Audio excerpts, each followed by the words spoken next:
इस बार 2025 में पड़ने वाली माघी पूर्णिमा को हल्के में लेने की गलती न करें, क्योंकि यह कोई साधारण तिथि नहीं है। पूरे 144 वर्षों के अंतराल के बाद यह विशेष संयोग बना है, जब माघी पूर्णिमा महाकुंभ के दौरान आ रही है। शास्त्रों के अनुसार जब यह तिथि कुंभ मेले में पड़ती है, तब इसका आध्यात्मिक और धार्मिक महत्व कई गुना बढ़ जाता है। मान्यता है कि इस दिन की गई पूजा अर्चना से जन्म जन्मांतर के समस्त पाप समाप्त हो जाते हैं और व्यक्ति को सुख, समृद्धि व शांति का अद्भुत वरदान प्राप्त होता है। अगर आप इस दिन शुभ मुहूर्त में हमारे बताए गए खास उपाय को सही विधि से कर लेते हैं, तो आपके जीवन में धन की वर्षा शुरू हो सकती है।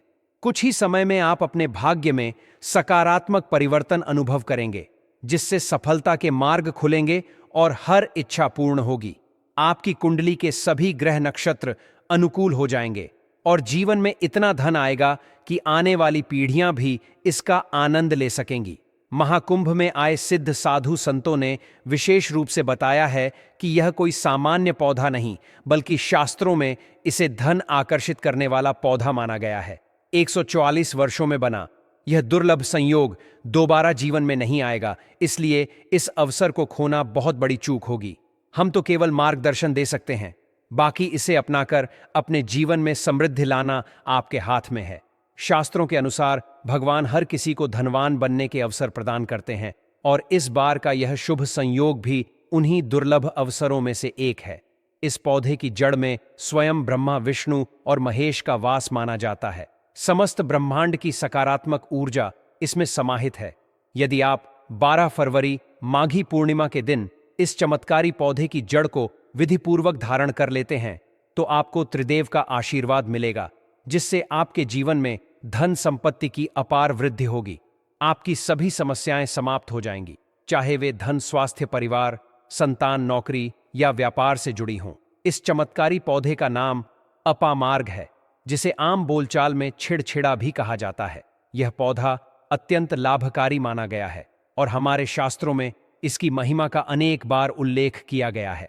प्राचीन काल में आर्षि मुनि एवं बुजुर्ग इसकी अद्भुत शक्ति से परिचित थे और जब भी उन्हें यह पौधा दिखता था, वे इसे प्रणाम कर इससे जुड़े उपाय अवश्य करते थे।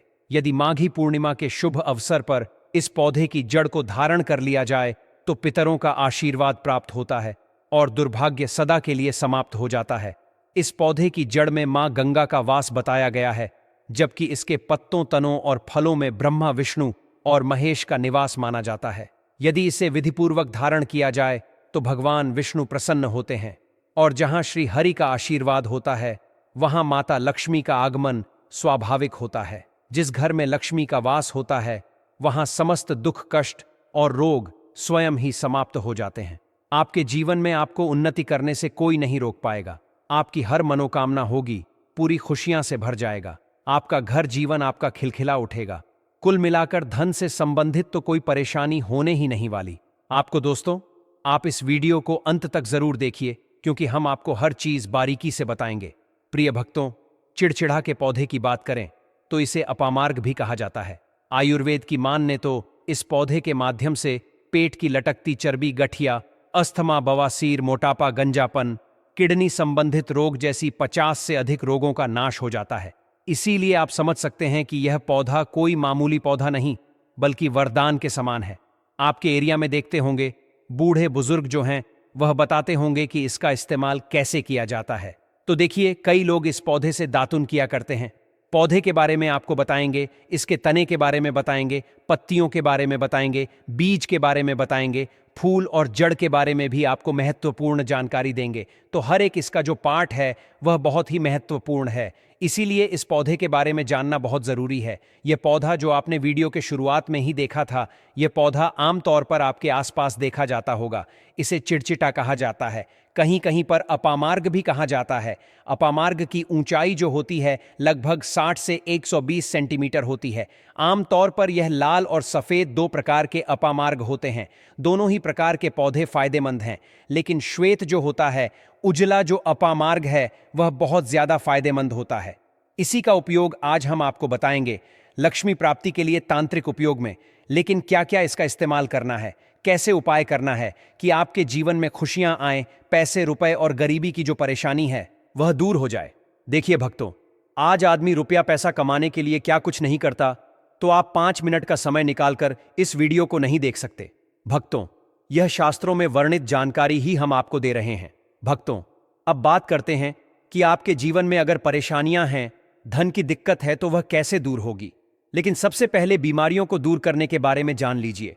और हम सत्य कहते हैं कि इसमें से कोई ना कोई उपाय आपके आसपास के लोग भी जानते होंगे। आपके जो बूढ़े बुजुर्ग होंगे वह भी जरूर जानते होंगे। इस पौधे का उपयोग कैसे किया जाता है, और तो और हम आपको शुरू से ही बता रहे हैं कि इस पौधे में सभी देवताओं का निवास होता है। अगर शनि की 7.5 से परेशान है तो वह भी दूर हो जाता है। भक्तों, आप जानते होंगे कि शनि की 7.5 जिस पर हो जाती है उसके जीवन में कभी सफलता नहीं आती है। उसको बहुत दिक्कतों का सामना करना पड़ता है, मुश्किलों का सामना करना पड़ता है। तो यह शनि की 7.5 को भी मिटा देता है, क्योंकि इस पौधे ब्रह्मा विष्णु महेश का वास पाया जाता है। इसीलिए यह बहुत ही शक्तिशाली पौधा है। कहा जाता है कि समुद्र मंथन के बाद जब देवता और दानवों में युद्ध चल रहा था, उस समय पर जो अमृत की कुछ बूंदें धरती पर गिरी, वह बूंदें इसी पौधे पर गिरी थीं। और वह बूंदें अभी जिस स्थिति में ग्रह नक्षत्र हैं, इन्हीं स्थिति में ही गिरे थे। इसीलिए यह अमृत के समान फायदेमंद है। अब बात करते हैं हम आपके लिए कि इसका कौन सा वह तांत्रिक प्रयोग है जो माघी पूर्णिमा के दिन आपके के जीवन को बदल करके रख देगा। वास्तु अनुसार लाल अपामार्ग की टहनी से यदि दातुन किया जाए तो व्यक्ति को वाक सिद्ध की प्राप्ति होती है। इसका मतलब है कि वह व्यक्ति जो भी कहेगा वह सच हो जाएगा। जी हाँ दोस्तों, मतलब माघ माह के पूर्णिमा के दिन यदि आप इस पौधे से दातुन कर लेते हैं तो आपकी जुबान पर साक्षात माता सरस्वती जी विराजमान हो जाएंगी। साथ ही अपामार्ग की जड़ का माघ महीने की पूर्णिमा को प्रातः काल में विधि पूर्वक पूजन करें और इसे मंत्रों से अभिमंत्रित करके हाथ में बांधे। ऐसा करने से व्यक्ति को बड़ी से बड़ी समस्या से छुटकारा मिलता है। अपामार्ग यानी चिड़चिटा को घर में भी लगाना बेहद शुभ माना जाता है। मान्यता है कि यदि आप श्वेत अपामार्ग को घर में लगाकर सही जगह रखते हैं तो सुख समृद्धि की प्राप्ति हो सकती है। साथ ही श्वेत अपामार्ग के पौधे को जलाकर इसकी भस्म गाय के घी के साथ मिलाकर सेवन करने से संतान सुख मिल सकता है। तो संतान सुख से वंचित दंपति इस उपाय को माघी पूर्णिमा के दिन जरूर करें। वहीं शास्त्रों में दी गई जानकारी के अनुसार अपामार्ग की जड़ को पानी के साथ घिसने से व्यक्ति को वशीकरण की शक्ति प्राप्त होती है। मतलब आप जिसको जो भी कहेंगे वह आपकी बात मानने पर मजबूर हो जाएगा। इसके लिए गोरोचन के साथ अपामार्ग की जड़ को पीसकर तिलक लगाना चाहिए। इसके अलावा बुधवार के दिन माघी पूर्णिमा के शुभ अवसर पर इस पौधे की जड़ को गर्भवती महिला की कमर पर मजबूत धागे से बांध दें। इससे सरलता का प्रभाव उत्पन्न होगा। अपामार्ग जड़ी बूटी के साथ साथ एक चमत्कारी पौधा है। यह ठंड के मौसम में फलता फूलता है। यदि घर में किसी को नजर दोष हो या फिर विवाह तय होकर टूट जाता है तो अपामार्ग की डंठल को पंचोपचार के साथ करके अपनी दाहिनी भुजा में धारण करें। ध्यान रहे कि इसे 1 वर्ष तक धारण करके रखना है। ऐसा करने से आप अपने कार्य में सफल होंगे। चलिए दोस्तों, अब हम जानते हैं कुछ और उपायों के बारे में। दोस्तों, जैसा कि आप सभी लोग जानते ही हैं कि साल 2025 में माघी पूर्णिमा का त्योहार 12 फरवरी बुधवार को बड़े ही धूमधाम के साथ पूरे विश्व में मनाया जाएगा। दोस्तों, हमारे शास्त्रों में बताई गई आज्ञा के अनुसार इस दिन यदि तुलसी माता की जड़ से जुड़े कुछ आसान मगर असरदार उपाय किए जाएं तो आपका जीवन धन दौलत सुख समृद्धि से भर जाएगा। साथ ही इस दिन कुंडली में चल रहे सभी दोषों से बचने के कुछ विशेष उपाय किए जाते हैं, जिसमें सबसे बड़ा उपाय तुलसी के जड़ वाला उपाय है। तो आप इस दिन माता तुलसी के बताए गए तरीके से पूजा करते हैं एवं करियर कारोबार में उन्नति के लिए हमारे शास्त्रों में बताया गया बस यह एक उपाय कर लेते हैं तो बस इतना करने से ही भगवान श्री लक्ष्मी नारायण की कृपा पाई जा सकती है, जिससे आर्थिक स्थितियों को सुधारने और जीवन के सभी कष्टों को दूर करने में भी मदद मिलेगी। हिंदू पंचांग के अनुसार माघी पूर्णिमा का त्योहार हर वर्ष माघ मास के शुक्ल पक्ष की पूर्णिमा तिथि के दिन मनाया जाता है। इस साल दृक पंचांग के अनुसार माघ महीने के शुक्ल पक्ष की पूर्णिमा तिथि का आरंभ 11 फरवरी 2025 को शाम 6:55 पर आरंभ होगा और अगले दिन शाम 7 पर 2 पर समाप्त होगा। ऐसे में उदय अतिथि के अनुसार 12 फरवरी 2025 को माघ पूर्णिमा मनाया जाएगा। शास्त्रों में ऐसा वर्णित है कि इस दिन पर भगवान श्री लक्ष्मी नारायण की पूजा करने से और गंगा स्नान, दान पुण्य एवं तुलसी माता के जड़ से जुड़े इस एक उपाय को करने से साधक को बेहद ही शुभ एवं श्रेष्ठ फलों की प्राप्ति होती है। वहीं धन की प्राप्ति के लिए भी माघ महीने के शुक्ल पक्ष की पूर्णिमा तिथि के दिन कुछ विशेष उपाय किए जाते हैं, जिनके बारे में हम आपको आज की इस वीडियो में बताने जा रहे हैं। दोस्तों, 12 फरवरी बुधवार के दिन यहां पर कुल 144 वर्षों के बाद अत्यंत दिव्य एवं दुर्लभ संयोग बनने जा रहा है, क्योंकि इस समय प्रयागराज में महाकुंभ लगा हुआ है, जिस वजह से माघी पूर्णिमा के इस दिन की महत्वता कई गुना अधिक बढ़ गई है। जिस वजह से इस दिन 4 बड़े योगों का निर्माण होने जा रहा है, जो कि है सर्वार्थ सिद्ध योग, अमृत सिद्ध योग, धन लक्ष्मी योग और नारायण योग। और दोस्तों, इन 4 योगों के निर्माण की वजह से इस पूर्णिमा पर भगवान श्री लक्ष्मी नारायण की असीम कृपा बरसने वाली है। और अगर इस दिन आप चुपचाप किसी को बिना बताए तुलसी माता से जुड़ा यह वाला उपाय कर लेते हैं, तो आपके जीवन में चल रही सभी समस्याओं का हल संपूर्ण रूप से हो जाएगा। इस बार मां पूर्णिमा के दिन विभिन्न प्रकार के शुभ मांगलिक योगों का निर्माण होने जा रहा है, जिसमें सर्वार्थ सिद्ध योग, अमृत सिद्ध योग, धन लक्ष्मी योग और नारायण योग शामिल है। शास्त्रों के अनुसार अमृत सिद्ध योग में पूर्णिमा तिथि का पढ़ना बेहद ही दुर्लभ होता है। मान्यता है कि इस किए गए शुभ कार्यों से जीवन में सुख, समृद्धि एवं उन्नति आती है। दोस्तों, ऐसा कहा जाता है कि तुलसी के पौधे में कई देवी देवताओं का निवास होता है। किसी विशेष दिन पर, जैसे कि पूर्णिमा पर, तुलसी माता की अगर पूजा उपासना की जाए तो व्यक्ति के सभी आर्थिक, मानसिक और घरेलू समस्याओं का निदान तत्काल रूप से हो जाता है। माघी पूर्णिमा के दिन विष्णु भगवान, माता तुलसी एवं शालिग्राम जी की भी पूजा की जाती है, क्योंकि इस दिन की गई पूजा आराधना से हमें कई गुना फल मिलता है और पूरे साल हमारे ऊपर उनकी कृपा बरसती रहती है। इसीलिए इस दिन तुलसी माता से जुड़ा यह अचूक उपाय आपकी हर परेशानी को हल कर देगा, चाहे वह धन को लेकर हो या सेहत या संतान की प्राप्ति को लेकर हो। इसीलिए इस वीडियो को बिना भगाए अंत तक देखें, ताकि इस उपाय को करने के बाद आपका भाग्य प्रबल हो जाए, आपके नवग्रह आपका साथ देना शुरू कर दे, आपके घर की बरकत हो, आपके घर की उन्नति हो और भगवान श्री लक्ष्मी नारायण का आशीर्वाद हमेशा आप पर बना रहे।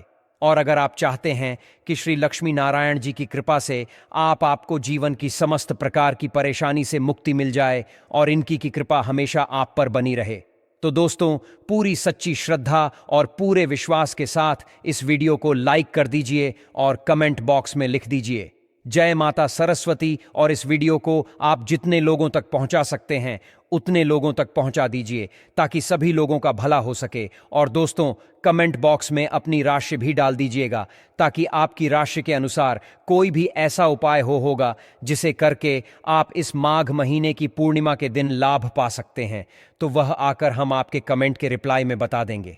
लेकिन आपसे निवेदन था, वीडियो लाइक करना मत भूलिए।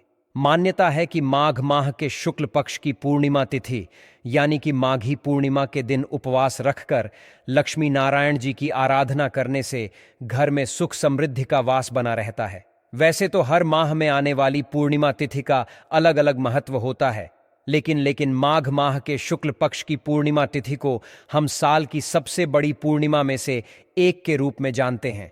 इस दिन विष्णु सहस्त्र नाम और श्रीमद् भगवद गीता के पाठ करने से विशेष पुण्य की प्राप्ति होती है।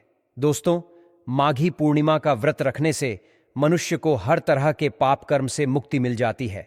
मान्यता है कि इस दिन पूजा, व्रत, दान आदि धार्मिक कार्य करने वालों पर लक्ष्मी नारायण जी के साथ साथ माता सरस्वती की भी विशेष कृपा बरसेगी। इसलिए दोस्तों, आप लोगों को भी इस दिन तुलसी मैया के जड़ से जुड़ा यह विशेष उपाय जरूर कर लेना चाहिए, जिसके बारे में हम आपको बताने वाले हैं। दोस्तों, सबसे पहला जो उपाय हम आपको बताने वाले हैं, यह उपाय उन लोगों के लिए है जिनका भाग्य साथ नहीं दे रहा, जिनके काम हर बार बनते बनते बिगड़ जाते हैं।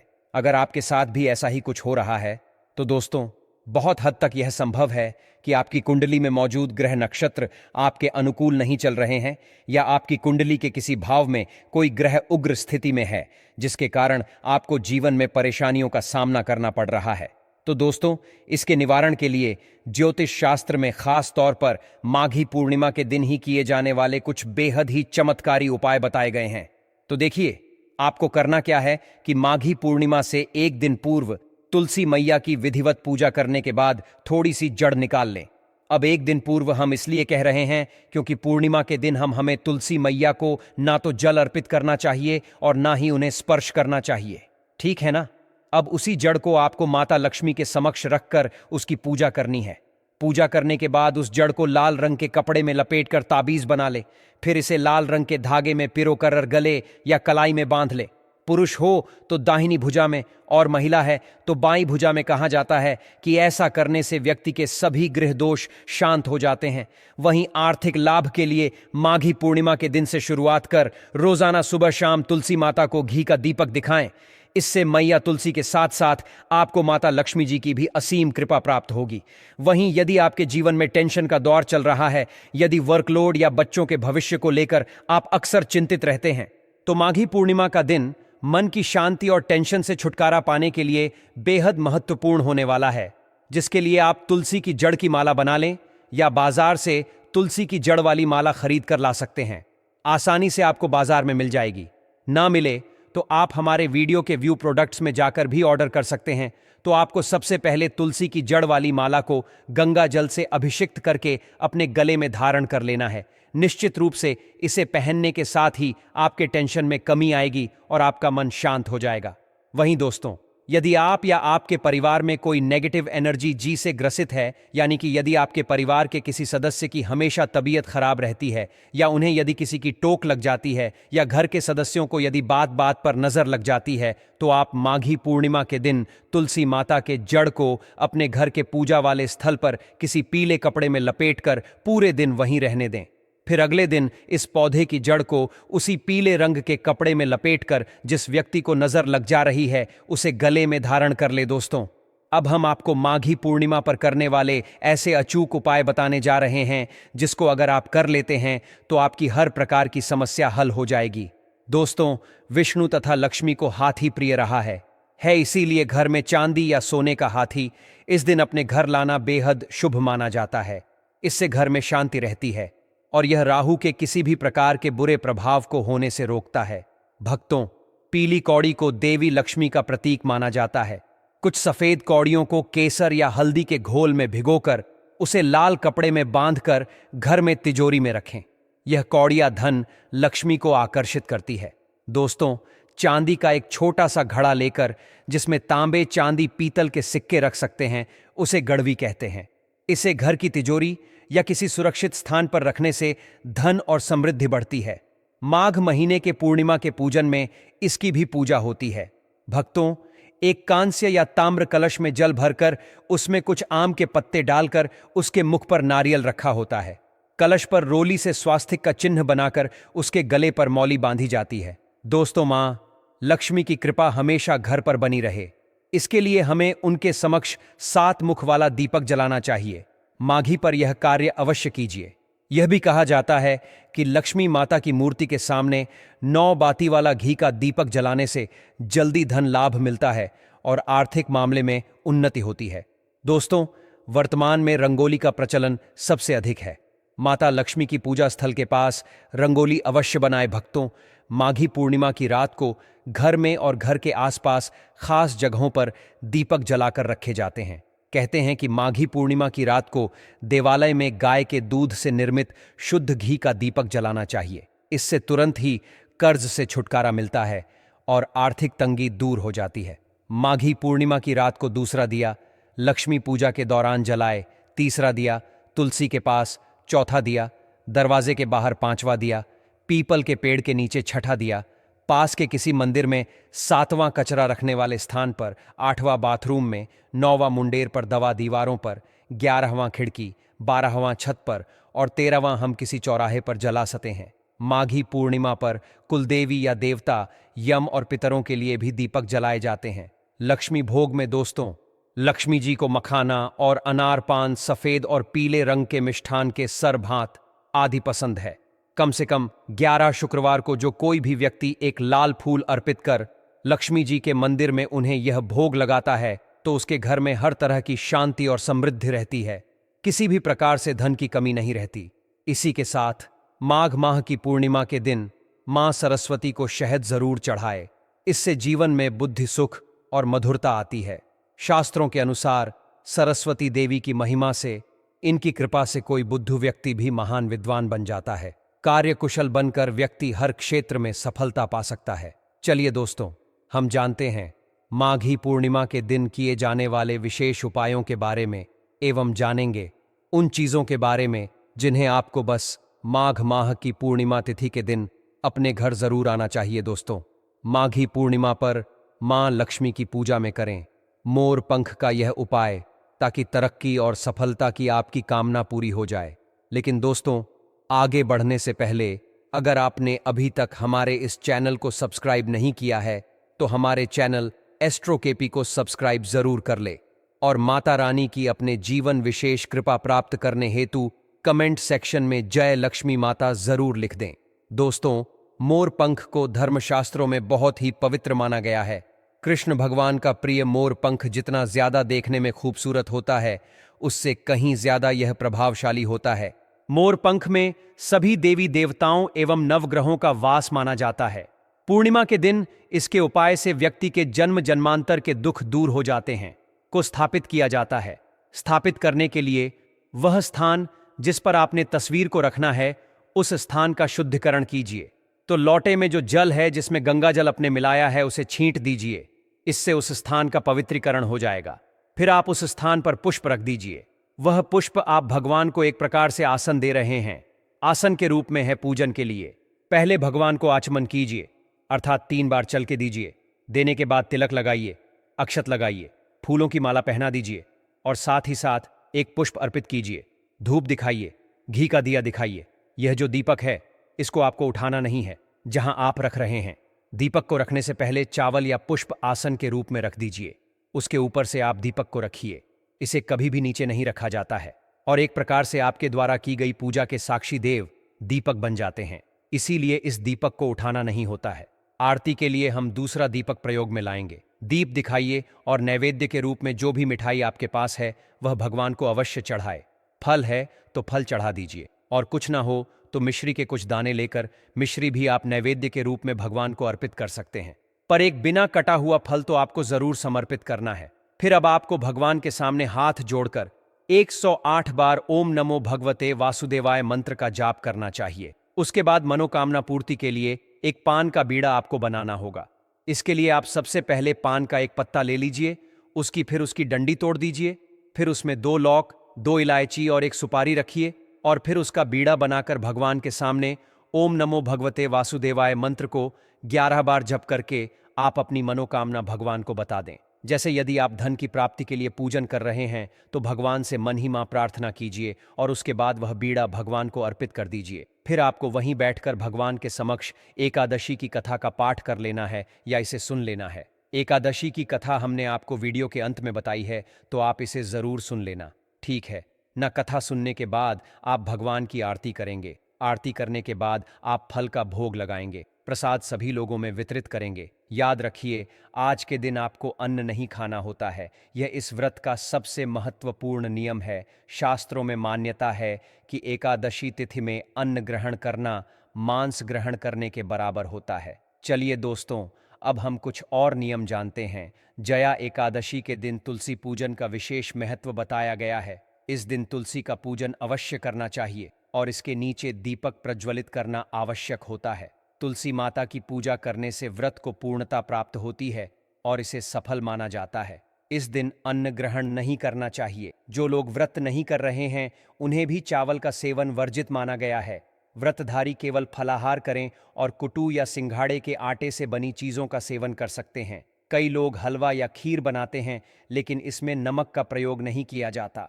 मिर्च का प्रयोग भी निषेध है।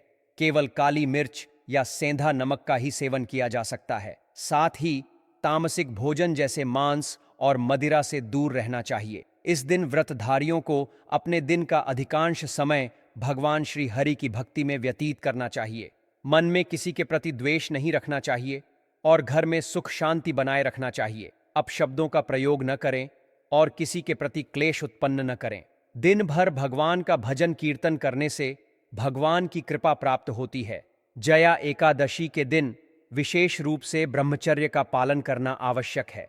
दशमी तिथि से ही ब्रह्मचर्य व्रत का पालन किया जाना चाहिए और जब तक पारण न हो जाए तब तक इसका कठोरता से पालन करना चाहिए। विवाहित व्यक्तियों को भी इस नियम का पालन करना चाहिए ताकि व्रत पूर्ण रूप से सफल हो सके। अगले दिन पारण के लिए सूर्योदय से पहले उठना आवश्यक होता है। पारण के दिन भगवान सूर्य को जल अर्पित करें और लाल पुष्प पीले अक्षत अर्पण करें। इसके बाद भगवान को 3 बार जल से अभिषेक करें, तिलक लगाएं, फूलों की माला पहनाएं, धूप और दीप दिखाएं, भगवान को नैवेद्य अर्पण करें। विशेष रूप से काले तिल से बनी मिठाई या लड्डू का भोग लगाएं। यदि काले तिल उपलब्ध न हो तो सफेद तिल का उपयोग किया जा सकता है। भगवान को प्रणाम करें और प्रेम से भोग अर्पित करें। पीले चावल या फल का भोग भी लगाया जा सकता है। जया एकादशी पर विशेष रूप से केसर मिश्रित खीर का भोग लगाया जाता है, जिसे व्रती पारण के समय ग्रहण कर सकते हैं। प्रसाद ग्रहण करने से पहले तुलसी का पत्ता थाली में रखना अनिवार्य माना जाता है। भोजन अर्पित करने से पहले भगवान से प्रार्थना करें और प्रेम पूर्वक भोग लगाएं। भगवान प्रेम से अर्पित की गई वस्तु को सहर्ष स्वीकार करते हैं। भोजन के पश्चात जल ग्रहण कर हाथ जोड़कर भगवान को धन्यवाद दें। पूजा की सफलता के लिए पुष्पांजलि अर्पित करना आवश्यक है। पुष्प हाथ में लेकर भगवान से क्षमा याचना करें और निवेदन करें कि यदि किसी प्रकार की कोई त्रुटि हो गई हो तो वे क्षमा करें। भगवान दयालु हैं और भक्तों पर कृपा बरसाते हैं। जया एकादशी के व्रत में द्वादशी के दिन ब्राह्मण भोजन का विशेष महत्व होता है। यदि संभव हो तो किसी ब्राह्मण को भोजन कराएं, अन्यथा उन्हें दान अवश्य दें।